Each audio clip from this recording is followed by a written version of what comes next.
Chapter 123 Survivors. Gojo was already halfway done with his chicken katsu curry by the time Geto joined him at the table. Nanami was close behind and took a seat next to Geto. His bottle of cold green tea almost toppled off his tray, and he and Geto reached for it at the same time. Nanami's fingers rested on Geto's hand before Geto pulled away, and Gojo looked up at them, eyes narrowed. "Sorry about that," Nanami mumbled as he unwrapped his chopsticks. Geto rested his forearms on the table. "Were you on assignment yesterday?" he asked. "Yeah, Yaga called me a little before 6 a.m. to do a patrol in Shinjuku. It was me and Hanzo." Nanami scooped a bite of curry and rice into his mouth. "Shinjuku?" Gojo asked, his irritation momentarily put aside. "The back alleys of Kabukicho. People leaving the clubs were complaining about strange presences and hearing voices. Nobody took them seriously until the ambulances had to be called in for minor injuries.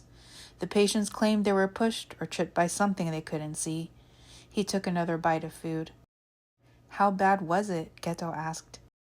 "They were just pesky low grades," Nanami shrugged. "It's been a while since I've seen so many, though." Geto looked across the table at Gojo. "Food's getting cold," Gojo prodded. Geto looked down at his tray and snapped his chopsticks apart. He paused. "Suguru, eat." Gojo reached over and touched Geto's forearm.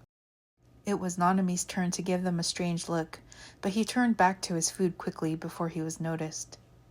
Geto picked up a piece of chicken and stuffed it into his mouth. He chewed and gave Gojo a sarcastic look with his eyes as if to say, "There, happy?" On their way to Jujutsu headquarters, they talked about the recent rise in curse activity. "I wonder why?" Geto asked. Gojo was quiet.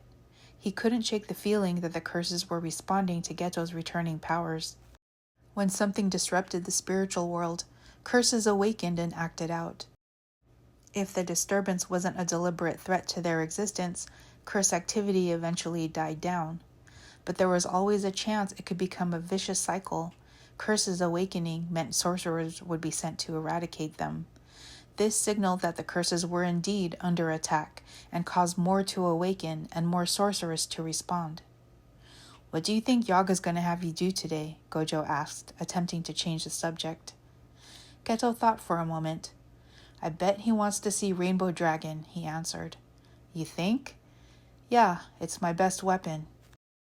"We'll need a bigger room then," Gojo remarked as they passed through the entrance of Jujutsu headquarters.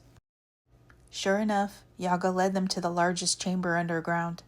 The tatami mats seemed to cover the size of a soccer field, making the ceiling seem low in comparison. Heavy tapestries lined the walls, muting any echoes in the room or sounds from adjoining halls.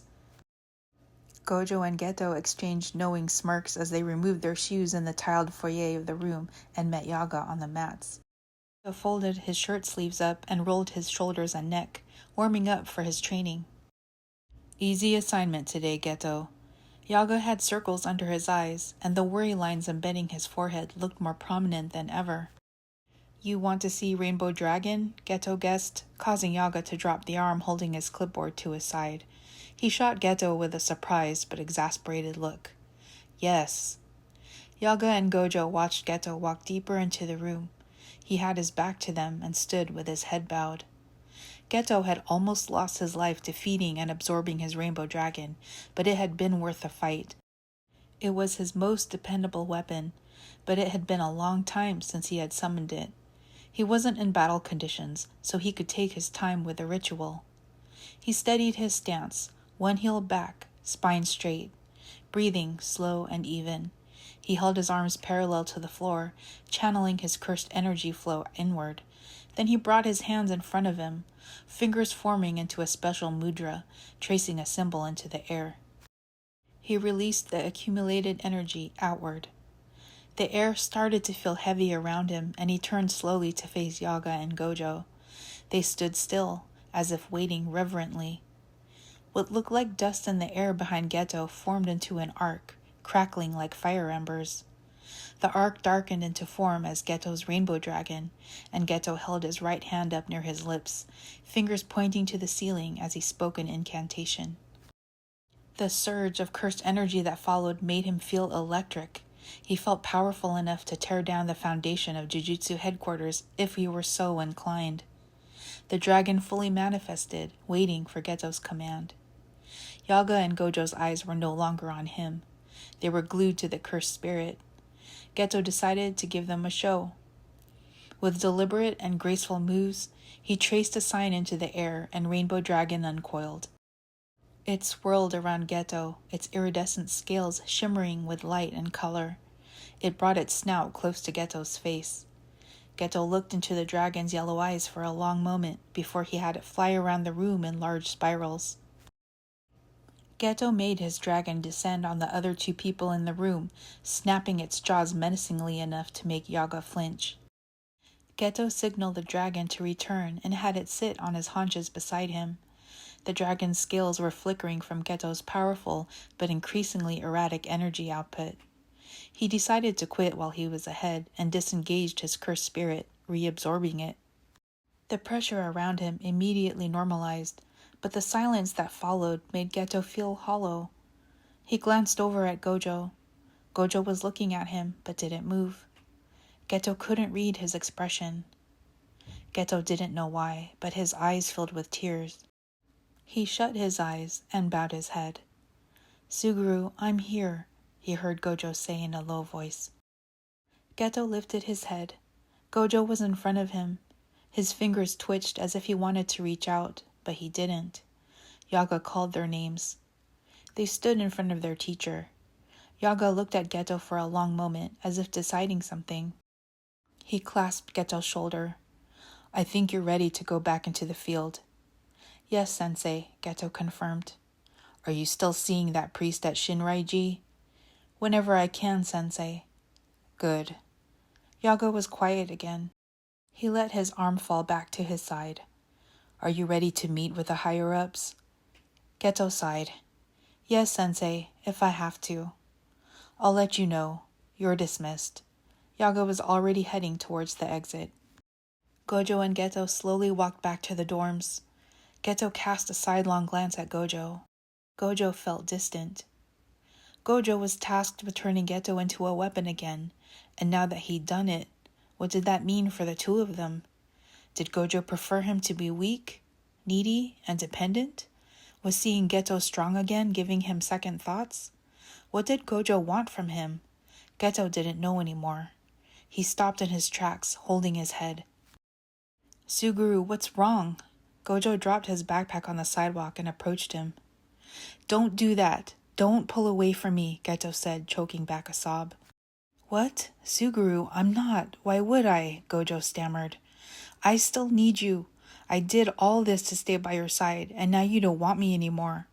Geto spun around and continued towards the dorms.